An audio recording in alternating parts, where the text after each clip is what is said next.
Entonces esta clase se llama, ya lo puse aquí previamente, Vivir por Fe.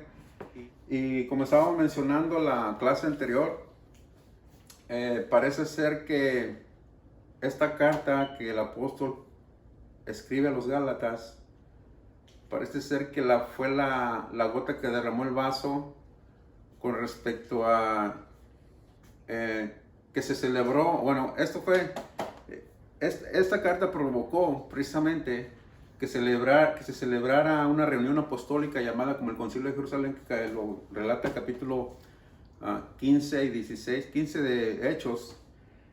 ¿Y por qué? Por lo que vamos a ver ahí, qué es lo que sucedió en el Concilio de Jerusalén, en la reunión apostólica. Resulta que los discípulos se reunieron para arreglar precisamente el asunto que se había suscitado en Galacia de aquellos maestros judaizantes que querían que los nuevos convertidos se circuncidaran. Entonces los discípulos se pusieron de acuerdo y decidieron hacer una reunión en Jerusalén llamada el Concilio de Jerusalén.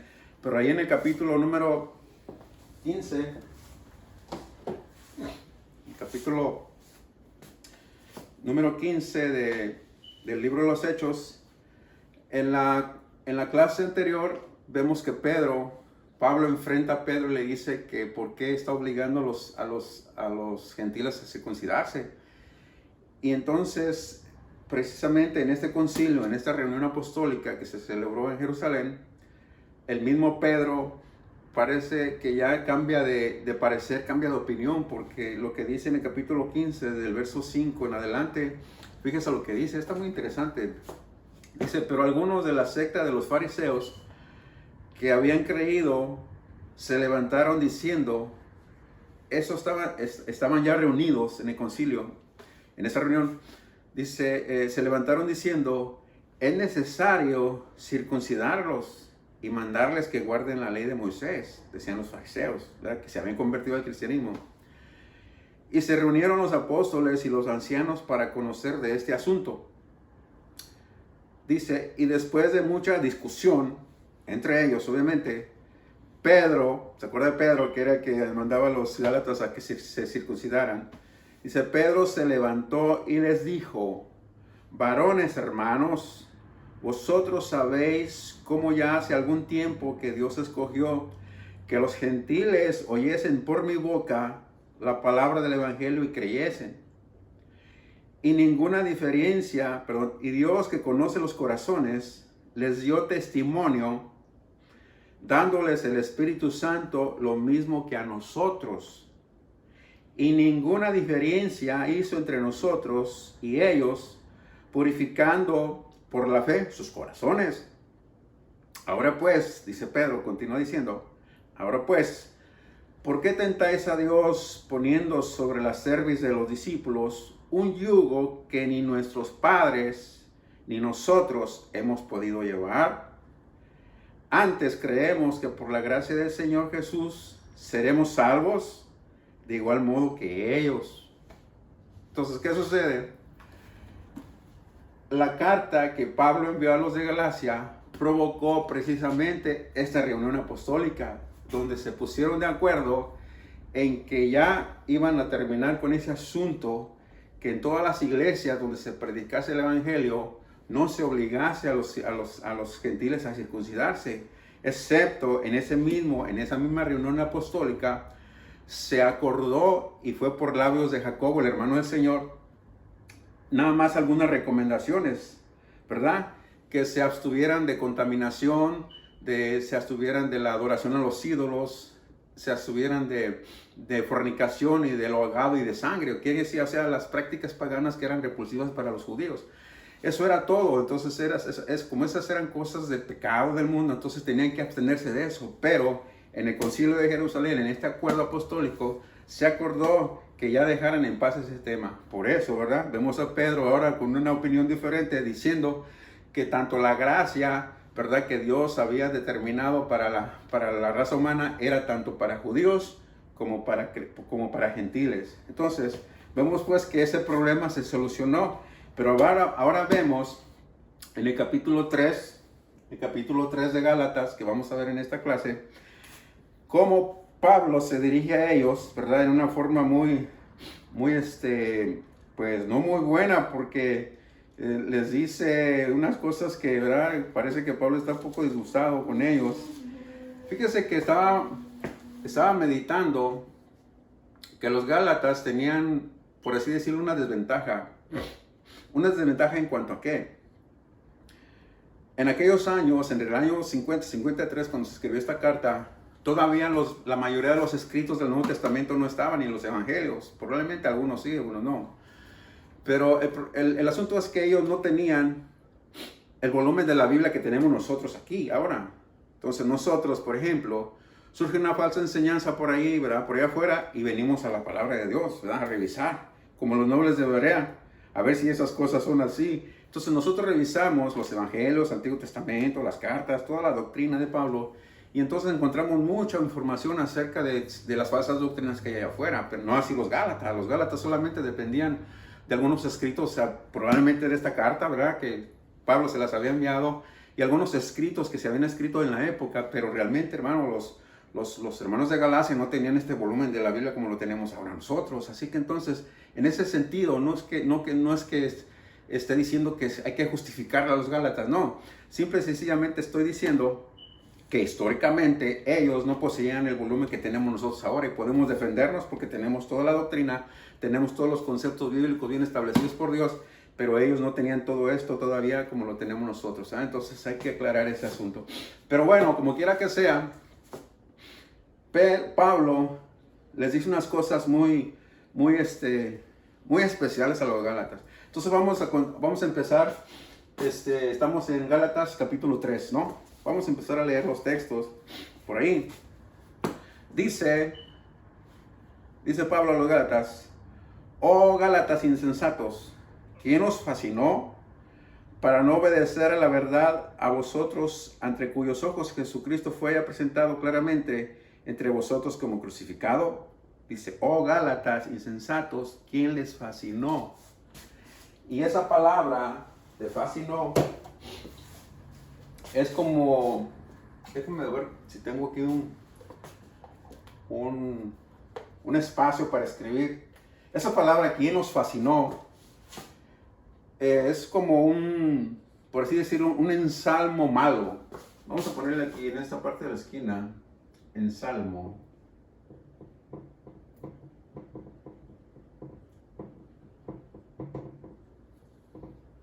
Fíjese que ese término, cuando dice Pablo, ¿quién nos fascinó? O sea, ¿quién les dijo? ¿Quién los embabucó? ¿Quién les cambió su manera de pensar? ¿Quién vino a cambiar el concepto? ¿O quién vino a decirles algo al revés de lo que yo les había dicho cuando los visité y les prediqué la palabra de Dios? ¿Qué fue lo que les pasó? Entonces recibieron un ensalmo malo de parte de los judaizantes. Entonces, ensalmo, el diccionario de la Real Academia Española dice que un ensalmo, esta palabra ensalmo, es un modo, déjame, aquí lo apunté, modo supersticioso, ¿verdad? Es un modo, voy a escribir chiquito para que quepa todo, modo supersticioso de curar con palabras mágicas. Fíjese, esa palabra, ¿quién os fascinó? Es como decir, ¿quién nos hechizó? O sea, ¿quién les lavó el cerebro? Era un ensalmo malo. Dice, esta palabra significa modo supersticioso de curar con palabras mágicas. Entonces yo me imagino que vinieron los maestros judaizantes y les dijeron, no, miren, Gálatas, eso no es así como dice Pablo, es así. Les cambiaron el concepto, o sea, les cambiaron su manera de pensar. Por eso Pablo, ¿verdad?, empieza a decirles, oh Gálatas insensatos, ¿quién los fascinó? Y entonces en el versículo dice, esto solo quiero saber de vosotros. ¿Recibisteis el Espíritu por las obras de la ley o por el oír con fe. Entonces, eso es importante. Vamos a regresar más al rato con este versículo. Pero dice el 3, tan necios sois, habiendo comenzado por el Espíritu, ahora vas a acabar por la carne. Tantas cosas habéis padecido en vano, si es que realmente fue en vano. Aquel pues que os ministra el Espíritu y hace maravillas entre vosotros, ¿lo hace por las obras de la ley o por el oír con fe? Entonces, ¿cuál es el asunto aquí? Lo más importante de este conjunto de textos es que Pablo les aclara que ellos recibieron el don del Espíritu por la fe. O sea, por esa fe que habían depositado en el sacrificio de Cristo, que era eficaz para la salvación de ellos. Entonces Pablo les está diciendo, quiero que me digan una cosa, ¿recibieron el Espíritu o la promesa o el don del Espíritu Santo por las obras de la ley o por oír por fe? Entonces, obviamente los Gálatas, ¿verdad? Cuando leyeron la carta, yo supongo, pues empezaron a entrar en cordura. Pues espérate, aquí estamos mal nosotros, ¿no? Entonces, hermano, lo importante de este conjunto de textos es precisamente, ¿no?, que los Gálatas habían recibido el don del Espíritu por la fe. Pero realmente, ¿qué es el tema de hoy? Es vivir por fe. ¿Qué quiere decir? Bueno, que nosotros, nuestra vida depende de Dios y nuestra vida le pertenece a Él. Pero más allá de todo eso, nosotros, por haber creído, por haber tenido fe en Cristo, hemos sido justificados. Eso es el asunto que le está diciendo Pablo a los Gálatas. Amén. Entonces aquí previamente hice anoté algunas cosas ahí. Pero vamos a volver al expositor. Porque esto está interesante, ¿no? Entonces, en su expositor, si lo busca o puede ver ahí, porque tiene los textos claves acá, todo. Ya leímos ese grupo de textos, ¿verdad? Entonces dice el verso 7, el verso 6, ¿verdad? Sigue continuando el apóstol Pablo y les dice, fíjese lo que les dice. Así Abraham creyó a Dios y le fue contado por justicia. Quiere decir entonces que Dios le da una promesa a Abraham. Y este cree y Dios lo justifica. ¿Por qué? Dice el Señor Jesús en el capítulo 8 del Evangelio de Juan, cuando está dialogando con los intérpretes de la ley y los fariseos, les dice, ¿verdad? Abraham creyó que había de ver mi día, dice, y lo vio y se gozó. Y entonces los fariseos le dicen, aún no tienes 50 años y dices que has visto a Abraham. Y en el 58, verso 58 le dice Jesús, pues de cierto les digo que antes que Abraham fuese, yo soy. Dando a entender que Jesús era pues de origen divino. Pero bueno, aquí lo importante es, hermano, que cuando Dios aparece a Abraham, Abraham cree. Y entonces en el capítulo número 12, verso 3 del Génesis, dice que Dios le dio una promesa y le dice, y en ti, o sea, en tu simiente, en el hijo que vas a tener, ¿verdad? En la simiente que es Cristo, pues, en ti serán benditas todas las familias de la tierra. Desde el Génesis 12, capítulo 12, verso 3 le está diciendo, en ti serán benditas todas las naciones de la tierra. Entonces, regresando un poquito a la historia de Pablo, ahorita continuamos con esto. Se pregunta uno, ¿por qué Pablo empezó a perseguir a la iglesia, a los cristianos, a los creyentes? Siendo que Pablo era un conocedor de la ley y conocía ese texto, pero parece ser como que eso no le había sido revelado, yo supongo, porque ¿cómo no se puso a pensar que Dios le había dado una promesa a Abraham y que en la simiente de él, que mismo Pablo sabía que era un Mesías prometido a la casa de Israel, serán benditas todas las familias de la tierra? O sea, todas las naciones, todas las gentes que creen en la misma fe de Abraham son justificados porque creen en el Mesías prometido que mismo Abraham creyó que vendría en el futuro. Entonces Pablo va contra los creyentes y los persigue y da consentimiento para que les den muerte. Y entonces, ¿verdad?, se pregunta uno, ¿por qué Pablo, en eso de que andaba persiguiendo a la iglesia, ¿por qué no, verdad? Se puso a pensar en este texto. Bueno, pero si esa gente está ¿verdad? En el objetivo, en la misericordia de Dios para que también sean salvos. Pero bueno, esa es la historia, ¿no? Entonces seguimos aquí. Dice que Abraham creyó y le fue contado por justicia. ¿Qué fue lo que creyó, qué fue lo que creyó Abraham? Eso mismo, que Dios le daría un libertador al pueblo de Israel, un Mesías prometido, uno que viniera a salvarlo de sus pecados. Y entonces dice el 7, por tanto, que los que son de fe, estos son hijos de Abraham. Entonces aquí tenemos una bendición doble, porque no solamente hemos creído, hermano, ¿verdad? Y hemos sido salvos, que es la parte más importante. Pero también, si quisiéramos, digamos, por así decirlo, presumir de algo, diríamos que los creyentes que creen en la misma fe de Abraham son justificados. Y entonces, dice Pablo textualmente, que estos son hijos, ¿qué? Dice aquí, sabed por tanto que los que son de fe, estos son hijos de Abraham. Dando a entender, hermano, no conforme a la carne, porque nosotros no descendemos de Abraham, somos de las naciones gentiles, ¿verdad? Pero por el hecho de haber creído en la misma fe, ¿verdad? En lo mismo que Dios le estaba diciendo, entonces nos convertimos en hijos espirituales de Abraham. Es una bendición, hermano, repito, aparte de lo que es la salvación, que es una bendición, también, ¿verdad? Tenemos ese privilegio de que nos llamen, espiritualmente hablando, hijos espirituales de Abraham. ¿Por qué? Porque creímos en la misma cosa que creyó Abraham muchos años ya por el 1700 por aquel lado, ¿no? Ahí en el tiempo pasado. Entonces seguimos leyendo aquí. Dice, y la escritura, dice, y la escritura previendo que Dios había de justificar por la fe a los gentiles, dio de antemano la buena nueva a Abraham diciendo, en ti serán benditas todas las naciones.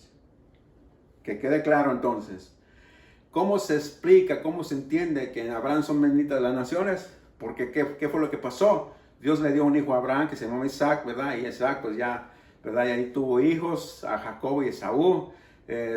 Jacobo pues se cambió el nombre por Israel. Israel tuvo 12 hijos, las 12 tribus de Israel. Y específicamente de la tribu de Judá vino el Mesías. Entonces, lo que quiere decir aquí es que todas las gentes aquellas que creen, amén, en el Hijo de Dios, se constituyen pues, ¿verdad? Hijos espirituales de Abraham y de la misma promesa y son salvos también. Entonces dice, Dios de antemano la buena nueva a Abraham diciendo, en ti serán benditas todas las naciones. De modo que los de la fe son bendecidos con el creyente Abraham. Y dice el 10, porque todos los que dependen de las obras de la ley, escuche bien, hermano, yo me pongo a pensar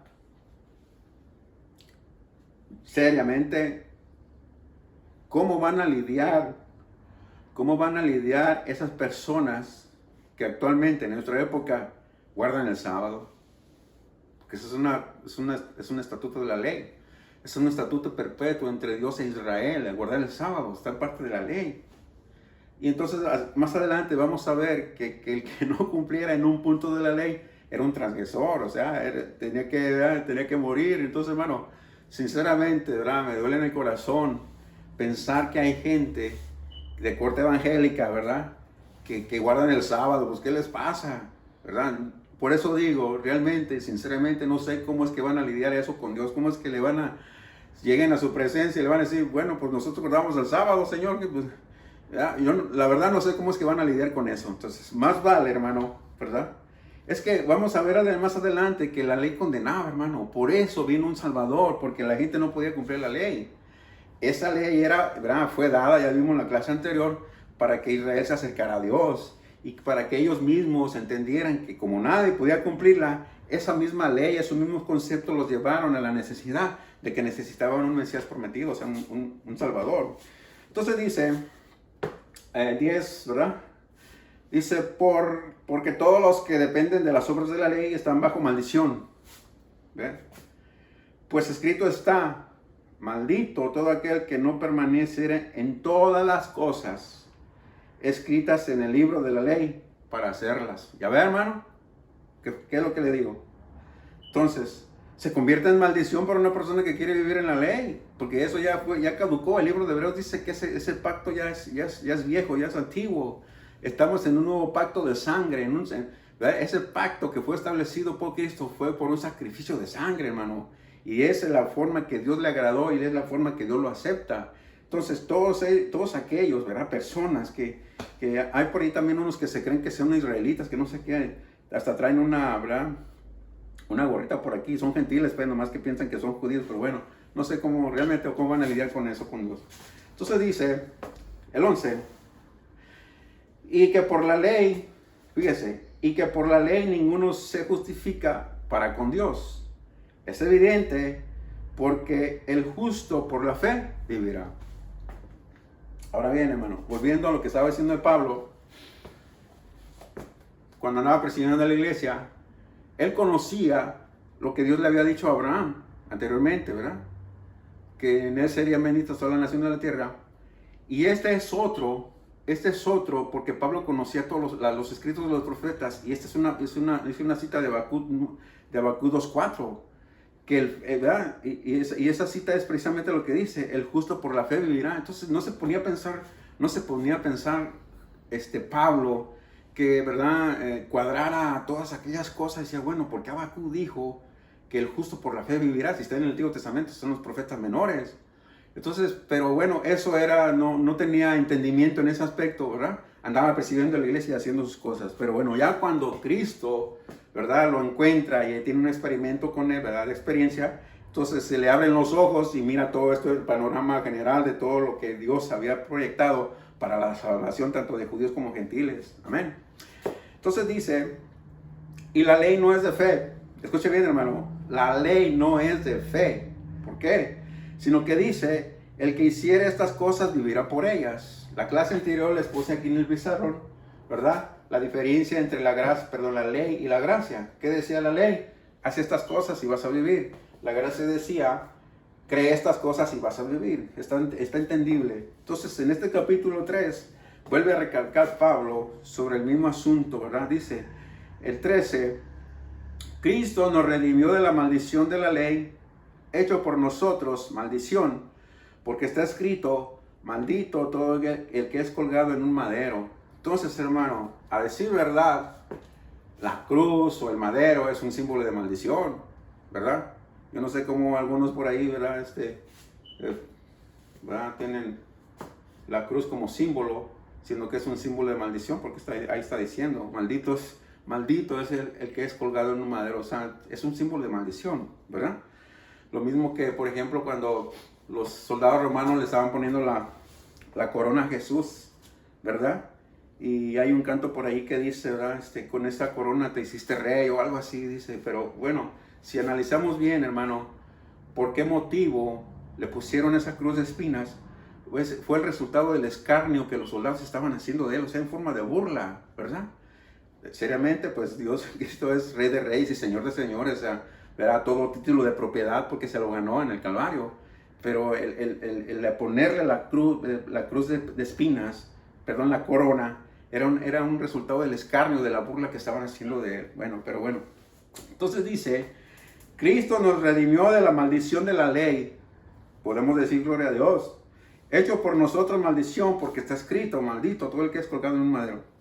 Entonces el 14, ¿verdad? Ya para llegar más o menos a esto que anoté acá, ¿verdad? Para que entendamos, ¿verdad? Qué hermoso está este asunto, ¿no? ¿Qué fue lo que Dios hizo por nosotros con todo esto? Dice, para que en Cristo Jesús la bendición de Abraham, ¿dónde está Abraham? Aquí, de Abraham, dice, alcanzase a quienes, hermano, a los gentiles, ¿verdad? A fin de que por la fe recibiésemos la promesa del Espíritu, algo bien hermoso, hermano, ¿verdad? Fíjese que nosotros los creyentes, por haber creído, por haber tenido fe, o sea, ¿qué significa eso? Por haber creído que Jesús murió en la cruz e hizo ese sacrificio por nosotros, nos justificó. Amén. Entonces dice, ¿verdad? Para que en Cristo Jesús la bendición de Abraham alcance a los gentiles, a fin de que por la fe recibiésemos la promesa del Espíritu. Amén, hermano. Sí, el don del Espíritu viene por nosotros haber tenido fe. Amén. Entonces dice el 19, entonces, ¿para qué sirve la ley? Dice Pablo, se hace una pregunta porque está en signos de interrogación. Fue añadida, escuche bien, fue añadida a causa de las transgresiones hasta que viniese la simiente a quien fue hecha la promesa, y fue ordenada por medio de ángeles en mano de un mediador. La primera parte de este versículo 19 dice que fue añadida la ley a causa de las transgresiones. ¿Qué significa eso? Que cuando viene, ¿verdad?, Dios y le entrega la ley a Moisés, ¿sí? Todo el mundo estaba disparado. Habían salido de Egipto todos descompuestos. Por eso es necesario que Dios les dé una ley, unos estatutos y preceptos, ¿verdad?, para que, ¿verdad?, tuvieran un freno de toda esa, ¿verdad?, de toda esa cantidad de pecados que traían de Egipto. Y estando allá también, entonces Dios los para y le dice, miren muchachos, ahora esto es lo que yo quiero de ustedes. Y entonces aquí en esto que les voy a escribir, se van a dar cuenta que todo lo que están haciendo está mal. ¿Por qué? Porque Pablo en una de las cartas dice que él no conocía el pecado sino por la ley. O sea, quiere decir que cuando vio en la ley que mentir era pecado, que porque Dios había dicho, porque Dios está diciendo que mentir es pecado, pues entonces Pablo entendió que eso era pecado. Que adulterar era pecado cuando está inscrito en la ley. Entonces Pablo entendió que eso era pecado delante de Dios, porque él está diciendo que no se haga. Entonces la ley, hermano, fue añadida a causa de las transgresiones en este sentido, para que el pueblo se diera cuenta que estaba en pecado delante de Dios y que necesitaba un acercamiento a Él. Para eso fue dada la ley, ¿verdad? Otro de los propósitos. Entonces dice, este versículo tiene varias cosas que, ¿verdad?, explicar. Dice, hasta que viniese la simiente a quien fue hecha la promesa. ¿Qué fue lo que pasó? Que el pueblo de Israel iba a lidiar, ¿verdad? Iba a lidiar con esa ley. ¿Hasta cuándo, hermano? Hasta que apareciera, vamos a ponerlo, Cristo. Hasta ahí. Entonces, esa ley había sido dada precisamente para que ese pueblo, ¿verdad?, se dirigiera de esa forma. Pero ahí en el versículo 19 que estamos leyendo, dice algo más. Dice, y fue ordenada por medio de ángeles en mano de un mediador. Entonces, si ustedes se recuerdan, ¿verdad?, en el libro de Éxodo, cuando Dios entrega la ley a Moisés, dice que es en el monte Sinaí, sube para arriba, y el pueblo se queda a las faldas del monte y le dice, no, Moisés, sube tú porque, sube tú y intercede por nosotros, y nosotros porque, es lo que va a pasar, pues ellos estaban diciendo, no podemos soportar.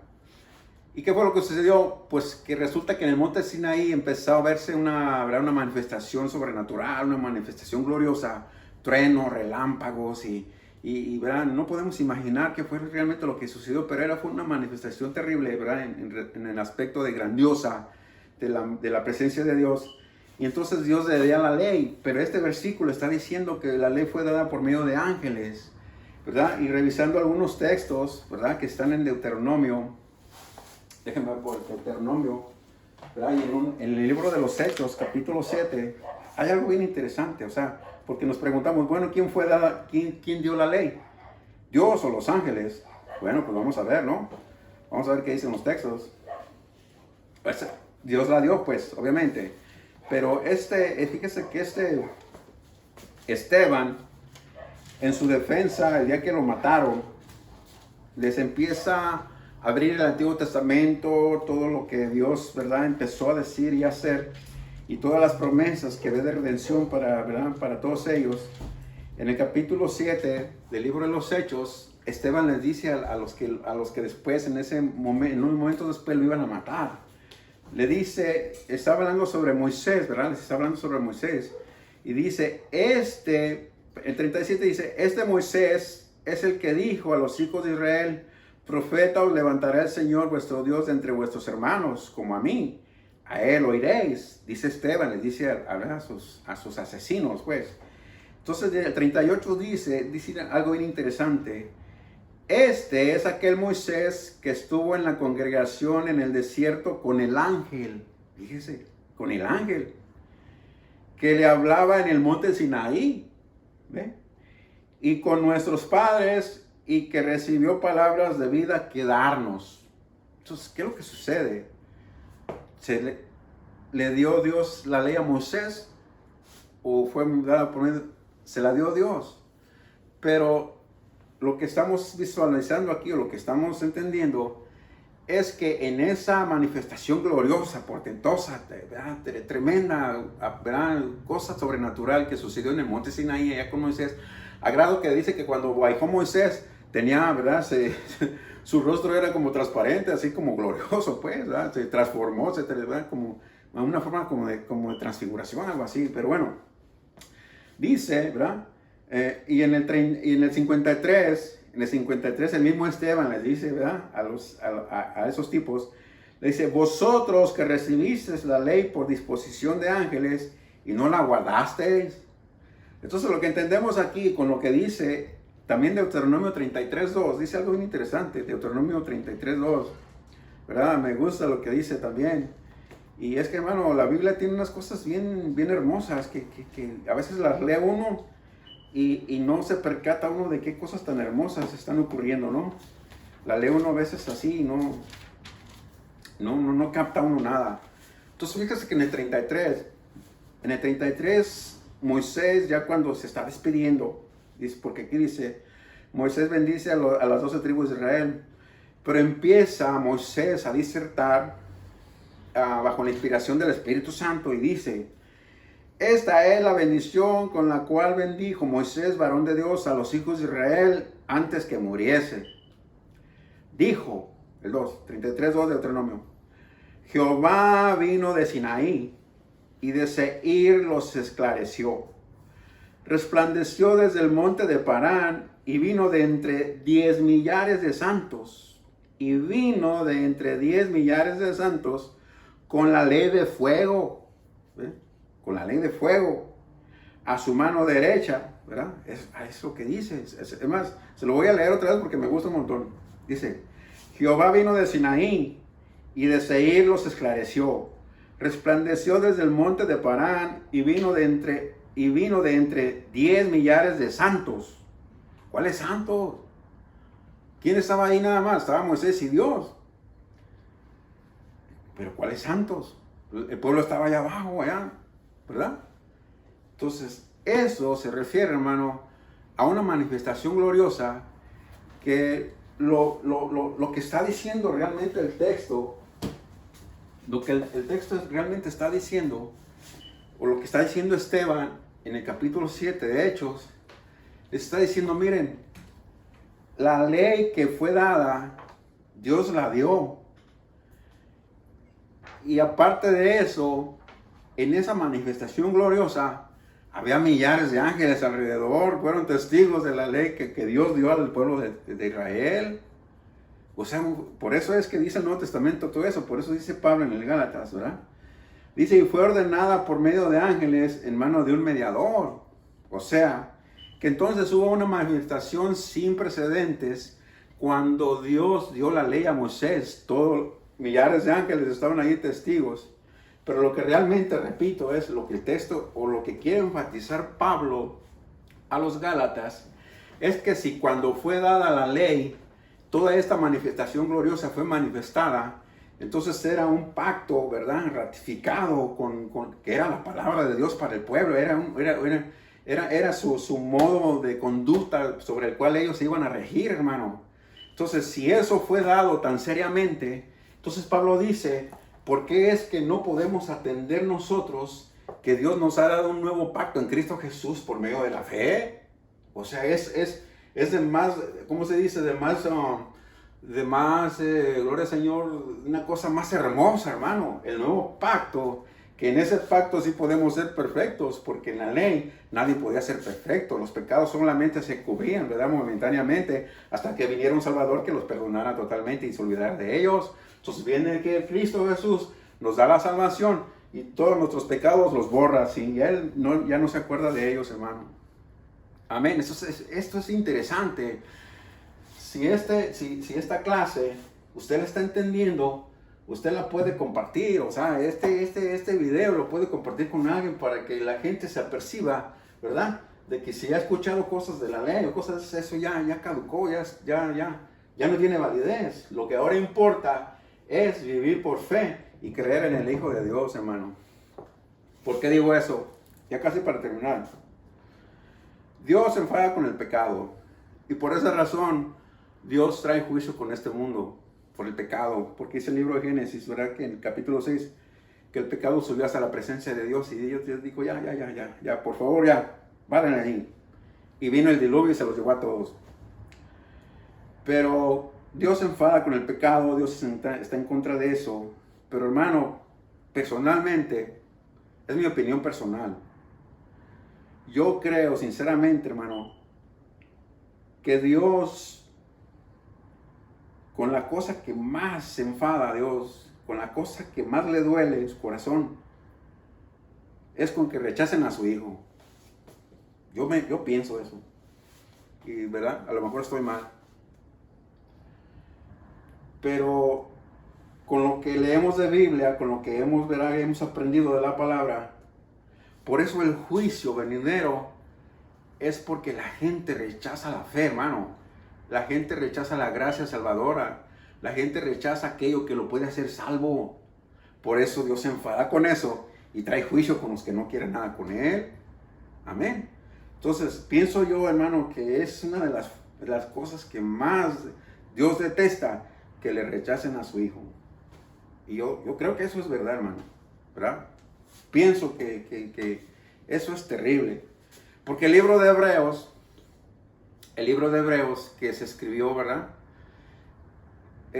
Es con el propósito de que los hermanos de la iglesia de Jerusalén no se volvieran a la apostasía, o sea, no apostataran de la fe que habían aprendido. Y fíjese que es diferente, ¿verdad? Un pecador de un apóstata. ¿Qué es apostatar? Pues negar la fe, ¿verdad? Aprendida previamente. Una persona que peca, pues hay remedio para el pecado porque Dios la perdona. Porque, ¿verdad? Juan dice, hijitos, ¿verdad? Si alguno hubiera pecado, abogado tenemos para con el Padre Jesucristo el justo. Y ese pecador, ¿verdad? No está negando la fe, simplemente falló y pecó, pero se arrepiente y Dios lo vuelve a restaurar. Hay remedio para el pecado. Pero cuando lo que ocurre en el libro de Hebreos dice lo siguiente, uno de los versículos: si en la ley de Moisés, por el testimonio de 2 testigos, el culpable muere irremisiblemente, ¿cuánto más pensáis que merecerá aquel que pisotee al Hijo de Dios y tuviere por inmunda la sangre del pacto en el cual fue santificado e hiciera frente al Espíritu de gracia? Eso es apostasía, hermano. ¿Sí? Entonces, contra la apostasía, o dicho de otra manera más sencilla, contra aquello que la gente está rechazando la gracia salvadora, está rechazando la fe en Cristo, ya no hay nada que hacer. Absolutamente ya no hay nada, porque ya no hay otro sacrificio, dice el mismo libro de Hebreos. Entonces, esto es lo que Pablo trata de hacerles entender a los Gálatas, ¿verdad? Que ese asunto de la salvación por fe es algo meritorio, es algo sin precedentes, es algo que Dios quiso para el ser humano, para que fuera salvo, hermano. Amén. Entonces déjenme leer aquí los últimos textos ya para terminar. Ya estamos casi en la hora. Dice, el mediador no es uno, bueno, pues Dios no necesitó, ¿verdad? De que Abraham estuviera de acuerdo en el pacto que le estaba dando, ¿verdad? El acuerdo, no, ¿verdad? Simplemente se lo dio y Abraham creyó. Pero dice, luego la ley es contraria a las promesas de Dios de ninguna manera, porque si la ley dada fuera a vivificar, la justicia fuera verdaderamente por la ley. Entonces, o sea, que si la ley hubiera servido de algo, entonces no había necesidad, pues, ¿verdad? De ser salvos por medio de la fe. Dice, pero, ¿verdad? El antiguo pacto terminó. Dice, mas la escritura lo encerró todo bajo pecado, para que la promesa que es por la fe de Jesucristo fuese dada a los creyentes. Entonces, hermano, ya esto, ¿verdad? Se lo explico. Es bien sencillo. ¿Qué es lo que sucede? Dios le da una promesa a Abraham, ¿verdad? Abraham la cree y lo justifica a Dios. Aquí está, lo justifica. Entonces, fíjese que dice Pablo a los Gálatas que la ley que fue dada, ¿verdad? Fue 400 años después. Le voy a poner 400 años. 430 años Después de que Dios le da la promesa a Abraham, ¿verdad? Pasaron 430 años y después vino la ley. Entonces fíjese aquí como en el diagrama, nos brincamos. ¿Por qué nos brincamos? Porque esto no nos corresponde. Esto era entre Dios y Israel, perdón. Entonces nosotros comenzamos aquí en Abraham, la justicia de Abraham, y nos venimos en esta línea perpendicular, ¿verdad? Hasta aquí. Esta línea horizontal. Y entonces, ¿a dónde caemos? ¿Verdad? Está la promesa de Abraham, Dios lo justifica, nos venimos, nosotros no tenemos nada que ver con esto de acá. ¿Verdad? La iglesia, los creyentes. Y porque la iglesia creyó en fe, también nosotros somos justificados, y por haber sido justificados por esa misma fe, entonces se dice que somos ¿qué? Hijos espirituales de Abraham. Sencillo, ¿no? Así está. Entonces, fíjese, ¿verdad? Pablo ni siquiera está tomando en cuenta eso, y, ¿verdad? Le dice a lugares, eso ya déjenlo en el olvido. Mejor vénganse acá de la promesa de Abraham, que creyó en una, ¿verdad? Que Dios le daría un descendiente, una simiente santa, ¿verdad? Y entonces, ¿qué? Los que son justificados, que pertenecen a la iglesia, ¿verdad? Son de la misma fe de Abraham y somos hijos espirituales de él. Entonces, ¿qué sucede, hermano? ¿Verdad? Terminamos ahí. Ojalá que la hayan entendido, ¿verdad? Vamos a seguir tal vez otras dos clasecitas ahí de los Gálatas, que se pone más interesante cada vez que avanzamos. Así es de que, por último, en el Antiguo Testamento, cuando Israel tenía la ley, fíjese que ningún gentil, ninguna nación gentil, podía estar en el mismo sitial de ellos, o sea, a su mismo nivel, porque ellos, los judíos, los israelitas, sentían como que tenían el monopolio de la presencia de Dios, o sea, era ellos nada más, ¿verdad? Entonces, ningún gentil, ninguna nación podía estar al nivel de ellos, pero fíjese lo que sucedió, cuando viene Cristo, en su muerte y resurrección, tanto judíos, ¿verdad?, como gentiles, están bajo pecado. Y los dos tienen que arrepentirse y tener fe para que puedan ser salvos, judíos y gentiles. Dicen amén. Entonces, hermano, esto es bien maravilloso. Gloria al Señor. Ojalá que si alguien ve el video y todavía anda con eso que del sábado, que guardar la ley, que esto, que el otro, arrepiéntase, hermano.